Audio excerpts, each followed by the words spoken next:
সুপ্রিয় দর্শক, আসসালামু আলাইকুম। আপনাদের সবাইকে স্বাগত জানাচ্ছি এখনকার আলোচনায়। আপনাদের সঙ্গে আছি আমি সিরাজুল ইসলাম। দর্শক, আমি আজকের পর্বে এমন একটি পরিবর্তনের কথা বলবো যার প্রেক্ষাপটে আগামী 10 বছরে মধ্যপ্রাচ্যের ভূ রাজনৈতিক মানচিত্রে বড় রকমের রদবদল ঘটে যাবে। সৌদি আরবের সাথে আমেরিকার সম্পর্ক প্রচণ্ডভাবে দূরত্ব সৃষ্টি হচ্ছে। সৌদি আরব এখন আর কোনো মতেই আমেরিকাকে আগের মতো নিরাপত্তার গ্যারান্টার হিসেবে মনে করছে না। এর বিপরীতে ইরানের সঙ্গে সৌদি আরবের সম্পর্ক ক্রমেই ঘনিষ্ঠ হচ্ছে। এর ভেতরে রয়েছে চীন এবং রাশিয়ার মতো বড় শক্তির অবস্থান। এই যে মধ্যপ্রাচ্য, বিশেষ করে সৌদি আরবের ভেতরে পরিবর্তন, এই পরিবর্তনের ধারায় আসলে মধ্যপ্রাচ্যে কি পরিবর্তন ঘটতে যাচ্ছে, সৌদি আরব কেন আমেরিকাকে এখন আর নিরাপত্তার গ্যারান্টার হিসেবে মনে করছে না, যদি তাই না করে তাহলে আসলে তারা কোথায় যেতে চাচ্ছে, কি করছে বা কি করবে, তাদের মূল পরিকল্পনাটা কি, মধ্যপ্রাচ্যের ভূ রাজনীতিতে সৌদি আরবের এই অবস্থানের কারণে কি পরিবর্তন আসবে, এই বিষয়টা নিয়ে একেবারে আমি ইন ডিটেলস আলোচনা করার চেষ্টা করব। আমি আশা করি আপনারা শেষ পর্যন্ত সঙ্গে থাকবেন। আর ভিডিও ভালো লাগলে বরাবরের মতোই বলি, লাইক কমেন্ট শেয়ার করবেন এবং চ্যানেলটি সাবস্ক্রাইব করে টক উইথ সিরাজের সাথেই থাকবেন। দর্শক, চলুন বিস্তারিত আলোচনা করি। সৌদি আরব এখন আর আমেরিকাকে আগের মতো নিরাপত্তার গ্যারান্টার মনে করছে না। অর্থাৎ আমেরিকা যে সৌদি আরবের নিরাপত্তা নিশ্চিত করবে, এই গ্যারান্টি সৌদি আরব এখন আর পাচ্ছে না। এর প্রধান কারণ কি? কেন এই কথা ভাবছে সৌদি আরব? তার প্রধান কারণ দুইটা। সেই দুইটা কারণ হচ্ছে ইরান যুদ্ধ, আর আরেকটা বড় কারণ হচ্ছে ইয়েমেনের সাথে সৌদি আরবের যে যুদ্ধ হয়েছে সেই যুদ্ধ। এই দুই যুদ্ধ সৌদি আরবের চোখ খুলে দিয়েছে। কিভাবে চোখ খুলে গেল? চোখ খুলে গেল এইভাবে, ইয়েমেনের সাথে যুদ্ধের সময় আমি আগেও বলেছি, সৌদি আরব কিন্তু একেবারে বীর বিক্রমে ঝাঁপিয়ে পড়ল ইয়েমেনের উপরে।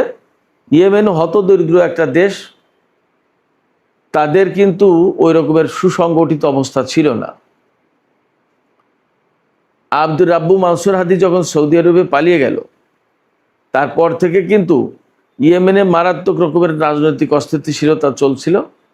সেখানে বিভিন্ন উপজাতি হুতিদের সাথে আবার সেখানকার সৌদিপন্থী, আরব আমিরাতপন্থী, নানা রকমের পন্থী আছে, তাদের নানা রকমের ঝুট ঝামেলা, টানা পড়েন, সংকট, অনেক কিছু ছিল।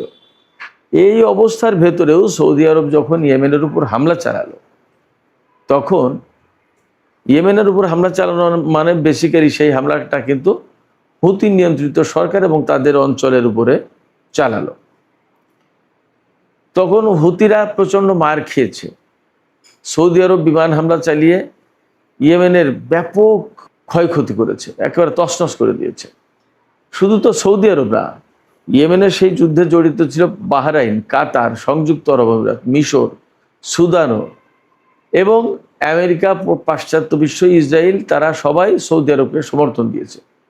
সৌদি আরবের যে সমস্ত বিমান ঘাঁটি রয়েছে, সেই সমস্ত বিমান ঘাঁটি থেকে শুধুমাত্র যে সৌদি আরব ইয়েমেনের উপর হামলা চালাচ্ছে তার নিশ্চয়তা তো ছিল না। সেই বিমান হামলা যে মার্কিন পাইলটরা চালায়নি তার নিশ্চয়তা কোথায়? ঘটনা তো এরকম। তখন অভিযোগ উঠেছিল যে ইসরায়েলও সৌদি আরবের হয়ে সেই হামলায়, ইয়েমেনের উপর হামলায় অংশ নিয়েছে। তো সেই জায়গা থেকে একেবারে সহজেই বলা যায় যে ইয়েমেনের উপরে সৌদি আরব 2015 সালের 26শে মার্চ যে হামলা শুরু করল, সেই হামলা কিন্তু কোনো সাধারণ কোনো ব্যাপার ছিল না, অনেক বড় কিছু ছিল। অথচ ইয়েমেন সেটা এমন মারাত্মকভাবে রুখে দাঁড়ালো যে এক পর্যায়ে সৌদি আরব নাজেহাল হয়ে গেল। ইয়েমেনের যোদ্ধারা সৌদি আরবের বিভিন্ন ঘাঁটিতে হামলা চালাতে লাগলো। সবচেয়ে সৌদি আরব একেবারে বিস্মিত হয়ে গেল যখন ইয়েমেনের হুতি যোদ্ধারা আরামকোর উপরে কয়েক দফা ড্রোন হামলা চালালো। একেবারে আরামকোকে সে সময় তছনছ করে দিয়েছিল। বেশ কিছুদিন তেল উত্তোলন বন্ধ ছিল, এরকম একটা পরিস্থিতি। এই ঘটনা সৌদি আরবকে চোখ খুলে দিল। প্রথম এই চোখ খুলে দেওয়ার ফলে কি হলো, এই যে ইয়েমেনের যুদ্ধ সৌদি আরবকে খানিকটা চোখ খুলে দিল। সেই যুদ্ধ থেকে একটা পর্যায়ে কাতার চলে গেল, সৌদি আরবের সাথে সংযুক্ত আরব আমিরাতের দ্বন্দ্ব হলো, সুদান তার অভ্যন্তরীণ কোন্দলে পড়ে এখানে আর সে মনোযোগ দিতে পারলো না, মিশরও চলে গেল। এক পর্যায়ে সৌদি আরব যুদ্ধ থামিয়ে দিল অটোমেটিক। এটা কোনো চুক্তি হয়নি দুই পক্ষের ভেতরে, অটোমেটিক যুদ্ধ থামলো বলা যায়। এই সময় এই যে আরামকোর যে ঘটনা, বিশেষ করে এই সময় সৌদি আরবের চোখ খুলে দিল। এই সৌদি আরব তখন বুঝলো যে আমেরিকা আছে, আমেরিকার থার্ড এবং পেট্রিয়ট ক্ষেপণাস্ত্র প্রতিরক্ষা ব্যবস্থা আছে, তাদের গোয়েন্দা নেটওয়ার্ক সৌদি আরবকে একেবারে 24 ঘন্টা সব সময় নিরাপত্তা দিচ্ছে। এরপরও কি করে এই ইয়েমেনের লুঙ্গি পরা হুতিরা আরামকোর উপরে, পৃথিবীর লাইফ লাইন যেটা সবচেয়ে বড় তেল স্থাপনা যেটা, সেই আরামকোর উপর হামলা চালালো এবং সেখানে আমেরিকার ইনভেস্টমেন্ট আছে, আমেরিকা ঠেকাতে পারল না। ব্যাপারটা কি, এই যে মোহাম্মদ বিন সালমান, তিনি তো একজন যুবক তরুণ মানুষ, অনেক বেশি বয়স তোরা, তার মাথায় তো বুদ্ধি আছে, অনেকগুলো চিন্তা ভাবনা করে।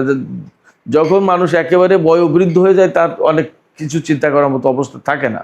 যেমন রাজা সালমান, এই মোহাম্মদ বিন সালমানের বাবা, তিনি বয়োবৃদ্ধ মানুষ, তিনি কিন্তু প্রকৃতপক্ষে দেশ চালান না, দেশ চালান এই MBS মোহাম্মদ বিন সালমান। তো মোহাম্মদ বিন সালমান চিন্তা করলেন, বা তার ভাই ব্রাদাররা বা তার মন্ত্রী পরিষদের লোকজন, তারা সবাই চিন্তা করলেন যে আমেরিকার সমস্ত সব কিছু থাকার পরে ইয়েমেনের এই লুঙ্গি পরা গরিব হতদরিদ্র হুতিরা আমাদের যে ক্ষতি করলো, এটা অপূরণীয়। এবং এ তো আরামকোর উপর হামলা চালিয়েছে, যে আমাদের যদি রাজপ্রাসাদে হামলা চালায়, আরও কোনো জায়গায় যদি হামলা চালায়, তাহলে তার উপায় কি? আমরা তো ঠেকাতে পারবো না, আমেরিকা তো ঠেকাতে পারছে না। এই যে চোখ খুলে গেল, এই চোখ খুলে যাওয়ার পরে ইরান চীনের মাধ্যমে সৌদি আরবকে মেসেজ দিল যে এই আঞ্চলিক যুদ্ধ সংঘাত এগুলো বাদ দিয়ে আমরা একটা আপোষ সভায় আসি, মিলেমিশে যাই। এই অঞ্চলে মার্কিন বাহিনী যে সৌদি আরবকে নিরাপত্তা দিতে পারবে না তা তো পরিষ্কার। সেই মেসেজ সৌদি আরবের কাছে যখন কনভে করা হলো, চীনের মাধ্যমে যাক, তুরস্কের মাধ্যমে যাক, পাকিস্তানের মাধ্যমে যাক, যেভাবেই যাক গেছে, যাওয়ার পরে 2023 সালে মে মাসে 2023 সালের মে মাসে চীনের রাজধানী বেইজিংয়ে চীনের মধ্যস্থতায় ইরানের সাথে সৌদি আরবের কূটনৈতিক সম্পর্ক প্রতিষ্ঠা হলো। তার আগে কিন্তু 2016 সাল থেকে ইরানের সাথে সৌদি আরবের কূটনৈতিক সম্পর্ক বিচ্ছিন্ন ছিল। চীন, এই ইরান এবং সৌদি আরব, এই দুই দেশকে ডেকে নিয়ে একটা সম্পর্ক প্রতিষ্ঠা করে দিল, সম্পর্ক ডেভেলপ হতে থাকলো। এই গেল প্রথম চোখ খোলার ঘটনা। আর দ্বিতীয় চোখ খোলার ঘটনা যেটা ঘটলো এই ইরান যুদ্ধের সময়, এই ইরান যুদ্ধের সময় একেবারে মহামারী কাণ্ড হয়ে গেছে। তো প্রিন্স সুলতান এয়ারবেস যেটা, এখানে তো ধ্বংসযজ্ঞ চালিয়েছে ইরানের ড্রোন, সে কেমন করে তা তো আপনারা সবাই দেখেছেন। সেখানে কতগুলো বিমান একেবারে চুরমার করে দিয়েছে, এবং ইরানের হাতে 7টা রিফুয়েলিং ট্যাঙ্কার ধ্বংস হয়েছে। আমেরিকার গর্বের ধন F-15 কতগুলো ধ্বংস হয়েছে, F-35 ধ্বংস হয়েছে, F-16 ধ্বংস হয়েছে, হেলিকপ্টার ধ্বংস হয়েছে, ব্ল্যাক হক হেলিকপ্টার থেকে শুরু করে আরও। এরপরে A-10 যে বিমানটা, সে বিমান ধ্বংস হয়েছে। তার মানে আমেরিকা যেটা দিয়ে ইরানকে একেবারে প্রচণ্ড রকমের আক্রমণ করতে চেয়েছে বা একেবারে ধ্বংস করে দিতে চেয়েছে, সেখানেই আটকে গেছে। শেষমেশ ইরানের ভেতরে পাইলট উদ্ধারের নাটকের সেই অভিযান চালাতে গিয়ে কি এক গেড়া কলে পড়ে, কি এক ঝুট ঝামেলার ভেতরে পড়ে গেল, সেখানে বহু সংখ্যক লোকজন ইরানের হাতে আটক হয়ে গেল। এই যে মারাত্মক রকমের একটা সংকটে পড়ে গেল আমেরিকা ইরানের মোকাবেলায়, আরও সাথে রয়েছে ইসরায়েলের মতো একটা শক্তি। আর এই ক্ষয়ক্ষতি কি শুধুমাত্র সৌদি আরবে বা ইরানের ভেতরে হয়েছে, কুয়েতে তছনছ করে দিয়েছে। এমনকি সেই পুরনো মডেলের বিমান দিয়ে তছনছ করে দিয়েছে বলা হয় কুয়েতের সেই ক্যাম্প গোয়রিং।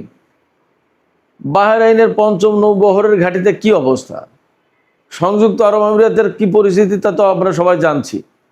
সেখানে ব্যবসা বাণিজ্য নেই, সেখানে কাজকর্ম অনেক কমেছে, ট্যুরিস্ট নেই, অনেক কিছু। এখন অনেক দিন ধরে তো যুদ্ধ বন্ধ। এই যুদ্ধ আরও কিছুদিন চলে তো সংযুক্ত আরব আমিরাতের দুবাই, আবুধাবি সব তো একদম বিরান মরুভূমি হয়ে যেত যা পরিস্থিতি। এ সমস্ত সব কিছু সৌদি আরব নিজের চোখে দেখেছে। এবং সৌদি আরব কিন্তু যুদ্ধের শুরু থেকেই একটি সহযোগিতাও আমেরিকাকে করেনি। না ইরানের সাথে যুদ্ধ করেছে আমেরিকার পক্ষে, না আমেরিকাকে বিশেষ কোনো লিভারেজ দিয়েছে, সুবিধা দিয়েছে। প্রজেক্ট ফ্রিডম, যেটা হরমুজ প্রণালীতে ইরানের কন্ট্রোল মুক্ত করার জন্য যে প্রজেক্ট ফ্রিডম শুরু করেছিল ডোনাল্ড ট্রাম্প, শুরু করার ঘোষণা দেওয়ার কয়েক ঘন্টা পরে বাতিল করে দিল। কেন? সেই প্রজেক্ট ফ্রিডমে সৌদি আরব বলেছিল যে আমরা এই কাজে নেই, আমার আকাশ ভূমি ঘাঁটি কোনো কিছু তুই ব্যবহার করতে পারবে না, আর হবে না। এই যে সাম্প্রতিক দিনগুলোতে ইরানের উপরে আমেরিকা যে হামলা চালাচ্ছে, ইরান তো সাধারণত হামলার উৎসস্থলে, অর্থাৎ যেখান থেকে হামলা করেছে আমেরিকা সেখানে হামলা চালায়। এই যে গত 3-4 দিন 5 দিন যে হামলা হলো ইরানের উপরে, তার জন্য প্রত্যেকবার হামলা চালিয়েছে কুয়েত এবং বাহরাইনে। সৌদি আরবে কিন্তু ইরান হামলা চালায়নি, কারণ সৌদি আরব তার ঘাঁটি মাটি ব্যবহার করতে দিচ্ছে না। তার মানে সৌদি আরবের চোখ খুলে গেছে। কেন চোখ খুলল? তার সামনে একদম পরিষ্কার যে তার প্রিন্স সুলতান এয়ারবেজ, এই প্রিন্স সুলতান এয়ারবেজ ইরান ধ্বংস করে দিতে পারে আরও ইচ্ছা করলে। তার মানে আমেরিকার সমস্ত সব কিছু থাকার পরে ইরান ড্রোন আর ক্ষেপণাস্ত্র মেরেই শেষ করে দিয়েছে আমেরিকার বিমান বাহিনী, সর্বাধুনিক বিমান বাহিনী অকার্যকর, খুব একটা লাভ হয়নি। বরং কি হয়েছে, আমেরিকা মধ্যপ্রাচ্যের এই সমস্ত দেশের থেকে ইরানের বিরুদ্ধে যুদ্ধ করার কারণে এই সব দেশ ক্ষতিগ্রস্ত হয়েছে। তাদের সহায় সম্পত্তি, বিমানবন্দর, ঘাঁটি মাটি, বিভিন্ন স্থাপনা এই সমস্ত হামলা শিকার হয়েছে। তাতে প্রত্যেকটা দেশ, সেই দেশের মানুষ, সেই দেশের সরকার ক্ষতির মুখে পড়েছে। তাদের সম্পদ নষ্ট হয়েছে, তাদের ঘরবাড়ি নষ্ট হয়েছে, ব্যবসা কেন্দ্র নষ্ট হয়েছে, সরকারি প্রতিষ্ঠান নষ্ট হয়েছে, ঘাঁটি নষ্ট হয়েছে, সামরিক বেসামরিক বিভিন্ন স্থাপনা ধ্বংস হয়েছে, মারাত্মক রকমের আর্থিক ক্ষতির মুখে পড়েছে, কয়েকজন নাগরিকও নিহত হয়েছে। তাদের এইসব দেশে, অর্থাৎ মধ্যপ্রাচ্যের মুসলিম দেশগুলোতে যে বিভিন্ন দেশের জনশক্তি, অর্থাৎ বিভিন্ন দেশের লোকজন কাজ করে, তারাও তো ক্ষতিগ্রস্ত হয়েছে। তার মানে সামগ্রিকভাবে বিশ্ব ক্ষতিগ্রস্ত হয়েছে। এই সব দেশ নিজেরা তো হয়েছেই। তো সেক্ষেত্রে আমেরিকাকে জায়গা দিলে, আমেরিকাকে থাকার সুবিধা দিলে, আমেরিকার ঘাঁটি রাখলে বিপদ। এবং 2 দিন অন্তর অন্তর ইরানের সাথে যুদ্ধ লাগবেই। অতএব সৌদি আরবের চোখ খুলে গেছে যে আমাদের আর আমেরিকার নিরাপত্তার ছাতার নিচে আর আমাদের দরকার নেই। আমাদের দরকার হচ্ছে ইরানের সাথে মিলেমিশে থাকা। ইরানের সাথে যদি একেবারে ঘনিষ্ঠ বন্ধুত্বও না করা হয়, তাহলে ইরানের সাথে দ্বন্দ্ব না করলেই তো হলো। এই নীতি সৌদি আরব নিয়েছে এবং সৌদি আরবের চোখ খুলে গেছে। এখন এই নীতি যদি নেয় তাহলে কি হবে? এই নীতি যদি গ্রহণ করে সৌদি আরব, তাহলে যা হবে তা হচ্ছে আমেরিকাকে মূলত সৌদি আরবের ঘাঁটি মাটি ছেড়ে চলে যেতে হবে। সৌদি আরব ইরানের সাথে সম্পর্ক স্বাভাবিকভাবেই ঘনিষ্ঠ করবে। তার মানে ইরান এবং সৌদি আরবের ভেতরে একটা ভালো সুসম্পর্ক তৈরি হবে। যদি তাই হয় তাহলে 2 দেশের ভেতরে লেনদেন, বাণিজ্য এ সমস্তও চলবে। যদি সৌদি আরব ইরানের সাথে সম্পর্ক করে, তাহলে আলটিমেটলি সৌদি আরব থেকে আমেরিকাকে হয়তো চলে যেতে হবে। তখন সৌদি আরব আমেরিকার কাছ থেকে কতটুকু অস্ত্র কিনবে সেটা একটা ব্যাপার। আমেরিকা কিন্তু অলরেডি ঘোষণা দিয়েছে যে আমরা সৌদি আরবকে যে অগ্রাধিকার দিতাম ক্ষেপণাস্ত্র প্রতিরক্ষা ব্যবস্থার ক্ষেত্রে, এখন আর সেটা দেব না। হয়তো সৌদি আরব বলবে আমাদের লাগবেও না, কারণ আমরা ওইটার চেয়েও ভালো কিছু পাবো। কারণ এই যুদ্ধে তো দেখিয়েছে ইরান যে আমেরিকা থার্ড এবং পেট্রিয়ট সিস্টেম থাকার পরেও ইরান ধমাধম হামলা চালিয়েছে। তো ওই থার্ড আর পেট্রিয়ট দিয়ে কী হবে? ইরানের ক্ষেপণাস্ত্র, ইরানের ড্রোন থেকে তো বাঁচতে পারবে না সৌদি আরব। তার চেয়ে ইরানের কাছ থেকে যদি একটা কেনা হয় তাহলে তো হয়তো সেটাই ভালো হবে, অথবা রাশিয়া এবং চীনের কাছ থেকে কিনে নেবে, শেষ। সবচেয়ে বড় কথা যেটা, সৌদি আরব এইভাবেই ভাবছে এবং মধ্যপ্রাচ্যের ডিপ্লোমেসিটা এইভাবেই আবর্তিত হচ্ছে। চীন এখানে মধ্যস্থতা করছে, রাশিয়ার অবস্থান আছে, তারা সবাই বোঝাচ্ছে যে আমেরিকা চলে গেলে তোমরা আঞ্চলিক দেশগুলো সবাই মিলেমিশে থাকবে, তোমাদের কারোর সাথে কারো দ্বন্দ্ব নেই। প্রয়োজনে রাশিয়া এবং চীন গ্যারান্টার হিসেবে, মধ্যস্থতাকারী হিসেবে ইরান এবং সৌদি আরবের ভেতরে একটা চুক্তি করিয়ে দেবে, নন অ্যাগ্রেশন চুক্তি, ব্যাস, শেষ। তাইলে তো আর কোনো ঝামেলা নেই। তো এইরকম জায়গা থেকে আমেরিকার হয়তো সেনা প্রত্যাহার করে নিতে হবে, আমেরিকা হয়তো সৌদি আরবকে অস্ত্র দিতে চাইবে না, আবার হয়তো আমেরিকা দিতে চাইলেও সৌদি আরব কিনবে কিনা সেটা একটা প্রশ্ন, আবার কিনলেও হয়তো কিনবে, কিন্তু তার মানে এই না যে আমেরিকার নিরাপত্তা ব্যবস্থার উপরে তারা নির্ভর করবে। সৌদি আরবের বলয়ে যে সমস্ত মুসলিম দেশ আছে তারা এখন ইরানের সাথে স্বাভাবিকভাবে সম্পর্ক ভালো করবে, যদি না করে তাহলে সৌদি আরবের সাথে ওই সমস্ত দেশের একটা সম্পর্কে ফাটল দেখা দিতে পারে, তাহলে তখন আবার মধ্যপ্রাচ্যের নতুন চিত্র আসবে। তাহলে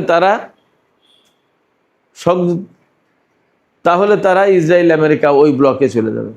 তার মানে মধ্যপ্রাচ্যের আজকের যে অবস্থা, এই অবস্থা থাকবে না। আলটিমেটলি আগামী 10 বছরের ভিতরে মধ্যপ্রাচ্য নতুন একটা চেহারা ধারণ করবে।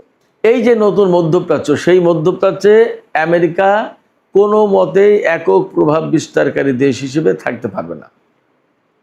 যদি তাই না হয় তাহলে চীন এবং রাশিয়ার উপস্থিতি, প্রভাব, প্রতিপত্তি সমস্ত সব কিছু বেড়ে যাবে। ইরানের উপর হামলা করে যা করতে চেয়েছিল ঠিক তার বিপরীত অবস্থায় চলে যাবে। সেক্ষেত্রে এই ইরান যুদ্ধ ইতিহাসের বাঁক পরিবর্তন করে দিতে, মধ্যপ্রাচ্যের ইতিহাস বদলে দিতে, মধ্যপ্রাচ্যের ভূ রাজনৈতিক অবস্থা বদলে দিতে বিরাট একটা ভূমিকা পালন করতে যাচ্ছে, একথা মোটামুটি যথেষ্ট জোরালোভাবে বলা যায়। যখন মধ্যপ্রাচ্যের ভূ রাজনীতি বদলে যাচ্ছে বা যাবে, তখন কিন্তু আন্তর্জাতিক অঙ্গনে তার একটা বড় রকমের প্রভাব পড়বে, বড় রকমের একটা পরিবর্তন আসবে। কারণ আমেরিকার যখন মধ্যপ্রাচ্যে একক প্রভাব থাকবে না, তখন আলটিমেটলি চীন রাশিয়ার মতো দেশ আসবে, আবার আরও অনেক দেশ আসবে, ইরানের যে সমস্ত বন্ধু রাষ্ট্র আছে তারা আসবে। এমনকি আমেরিকার কোনো নিষেধাজ্ঞা হয়তো আর কার্যকর থাকবে না। পশ্চিমা দেশগুলোর অবস্থান কি হবে? এই যুদ্ধে, ইরান যুদ্ধে কিন্তু পশ্চিমা দেশগুলো কেউ আমেরিকাকে সরাসরি সাপোর্ট দেয়নি। যদি সরাসরি সাপোর্ট না দেয় তাহলে তাদের সাথে আমেরিকার অবশ্যই একটা ফাটল সৃষ্টি হয়েছে। হয়তো ডোনাল্ড ট্রাম্পের সরকার পরিবর্তন হলে এই পরিস্থিতির পরিবর্তন হতে পারে, কিন্তু মার্কিন নীতি খুব যে পরিবর্তন হয়ে যায় তা কিন্তু না। আবার মধ্যপ্রাচ্যে পরিবর্তন যখন হয়ে যাবে, তখন ইউরোপের সাথে আমেরিকার সম্পর্ক যদি নতুন করে ঘনিষ্ঠ হয়ও, তাহলে মধ্যপ্রাচ্যের রাজনীতি তো পরিবর্তন হচ্ছে না। তখন মধ্যপ্রাচ্যের দেশগুলো, বিশেষ করে ইরান, কাতার, এই সমস্ত দেশ, সৌদি আরব, এই সমস্ত দেশের সাথে পাশ্চাত্যের পশ্চিমা দেশগুলোর সম্পর্ক নতুন করে রূপ লাভ করবে, পুনর্মূল্যায়ন হবে। কারোর সাথে এরা সম্পর্ক করবে, কারোর সাথে করবে না। পশ্চিমা দেশের কিছু দেশ এগিয়ে আসবে, কিছু আসবে না হয়তো, বা অনেকেই আসবে। সব কিছু মিলে এই যে সৌদি আরবের সাথে আমেরিকার একটা টানাপোড়েন, সৌদি আরব চাইছে তার মাটি থেকে মার্কিন সেনারা চলে যাক বা মার্কিন প্রভাব কমে যাক। আমেরিকার সাথে আগের মতো আর সেই নিরাপত্তা ছাতার অধীনে থাকতে চাইছে না সৌদি আরব। এই চাওয়া, এই যে দৃষ্টিভঙ্গিগুলো, এই যে প্রত্যাশা, এই যে পরিকল্পনা, এগুলোর কারণে আসলে বিশ্বে একটা বড় পরিবর্তন ঘটতে যাচ্ছে। আর সৌদি আরবের এই চাওয়া, এই দৃষ্টিভঙ্গি, এই প্রত্যাশা, এগুলো নতুন করে গড়ে দেওয়ার ক্ষেত্রে ইরান এবং ইয়েমেন যুদ্ধ বিরাট ভূমিকা পালন করেছে।